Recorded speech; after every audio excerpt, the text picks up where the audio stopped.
Pemirsa, tentunya masih bersama dengan kami dalam Berita Lampung. Bagi Anda yang baru saja bergabung, kami akan menyajikan kembali berita utama pagi.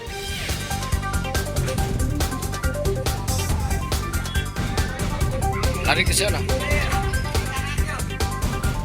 Seorang pedagang ikan keliling di Lampung Tengah dibunuh tukang rongsok.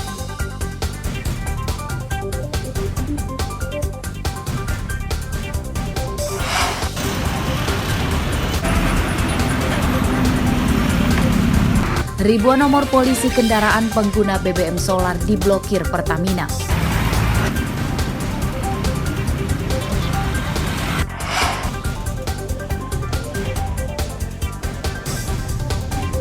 Sidak pegawai Pemkot di hari pertama kerja setelah libur tahun baru.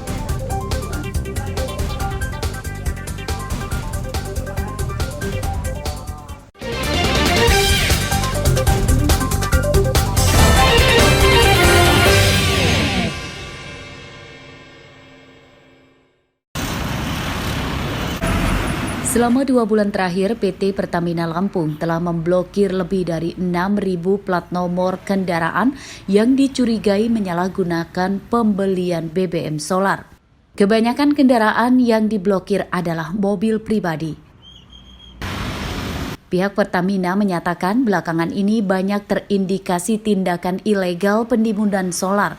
Hal tersebut karena adanya selisih harga antara solar subsidi dan non-subsidi.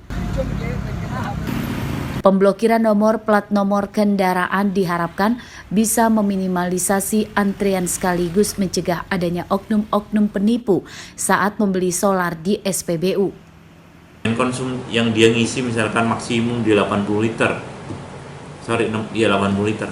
Kok besok sudah habis saja padahal cuma di Bandar Lampung juga. Beda cerita kalau ngisinya di Bandar Lampung, habis itu ngisi di Jakarta, beda cerita. Nah, itu secara algoritma kita akan blok.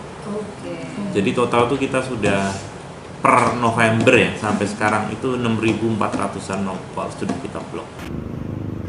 PT Pertamina mengklaim mengirimkan solar ke masing-masing SPBU sesuai permintaan dan kebutuhan.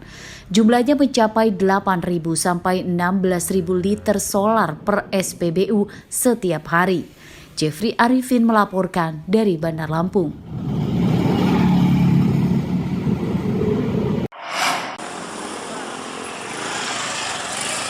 Selain pemberlakuan radius dalam pembelian tiket kapal Roro, aturan baru lagi diterapkan bagi kendaraan yang akan masuk ke Pelabuhan Bakauheni Lampung Selatan selama arus balik tahun baru 2024. Seluruh kendaraan, baik motor dan mobil yang akan masuk ke pelabuhan dicegat petugas dan diminta masuk ke Pospam Desa Gayam, Kecamatan Penengahan untuk pemasangan stiker bertuliskan huruf B. Stiker dipasang di bagian depan kendaraan dan gratis. Tujuan pemasangan stiker untuk mengetahui tujuan kendaraan masuk pelabuhan. Stiker warna hijau menandakan kendaraan tersebut telah membeli tiket naik kapal Roro dan akan menyeberang ke Jawa. Sementara stiker warna merah tujuannya ke terminal di dalam pelabuhan untuk menjemput penumpang. Menurut petugas, pemasangan stiker ini bertujuan penertiban kendaraan di jalur masuk pelabuhan supaya tidak terjadi antrian dan penumpukan. Kendaraan yang masuk pelabuhan akan diarahkan ke jalur sesuai tujuannya. Sampai tujuan pengecekan roda 2 dan roda 4 berikut truk yang akan menuju ke Pelabuhan Bakauheni. Tujuannya agar tidak terjadi penumpukan kendaraan di Pelabuhan Bakauheni. Dan apabila sudah mempunyai tiket, kami akan menempelkan stiker warna hijau.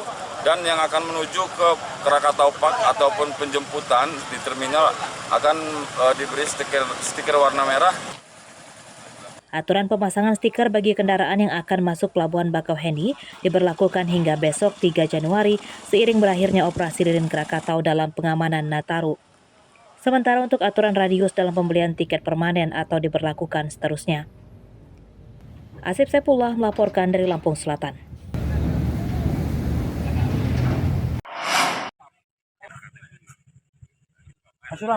Jumlah korban tewas dalam kecelakaan lalu lintas yang ditangani Polres Lampung Tengah sepanjang 2023 meningkat dibanding tahun sebelumnya.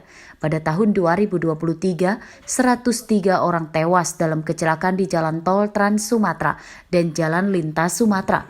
Sementara pada tahun sebelumnya, jumlah korban jiwa sebanyak 95 orang. Kasat Lantas Polres Lampung Tengah, Ibtu Wahyu Dwi Kristianto, pada Selasa siang mengatakan meski jumlah korban jiwa lebih banyak, namun jumlah kecelakaan pada 2023 menurun. Jumlah kecelakaan pada 2023 258 kasus dan pada tahun sebelumnya 275 kasus. Penyebab kecelakaan terbanyak karena pengemudi mengantuk dan selip saat akan menyalip. Kami himpun dari bulan Januari sampai dengan bulan Desember tahun 2023 untuk jumlah kecelakaan lalu lintas sebanyak 258 kejadian. Untuk korban dari 258 tersebut 103 meninggal dunia, 192 luka berat dan 165 luka ringan. Kecelakaan di Lampung Tengah terbaru yakni sebuah mobil terperosok ke jurang sedalam belasan meter di pinggir jalan tol Terusan Nyunyai. Mobil ringsek parah, namun 3 penumpang di dalamnya selamat. Kecelakaan terjadi ketika mobil oleng saat melaju zigzag akan menyalip. Ari Susanto melaporkan dari Lampung Tengah.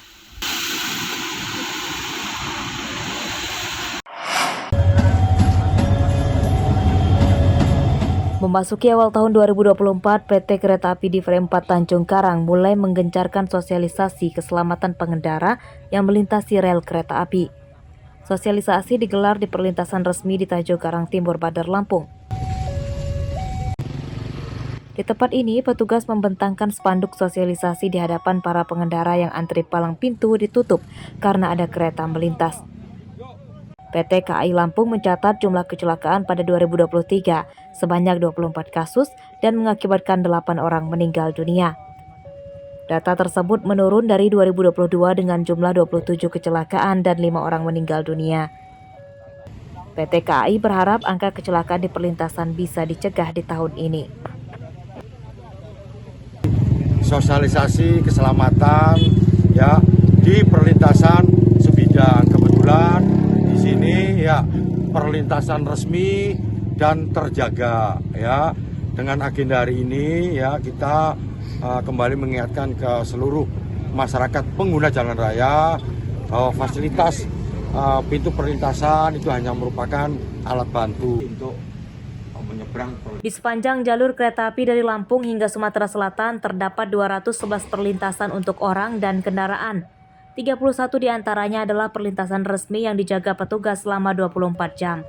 Sementara sisanya adalah perlintasan tidak resmi dan tidak dijaga. Jeffrey Arifin melaporkan dari Bandar Lampung.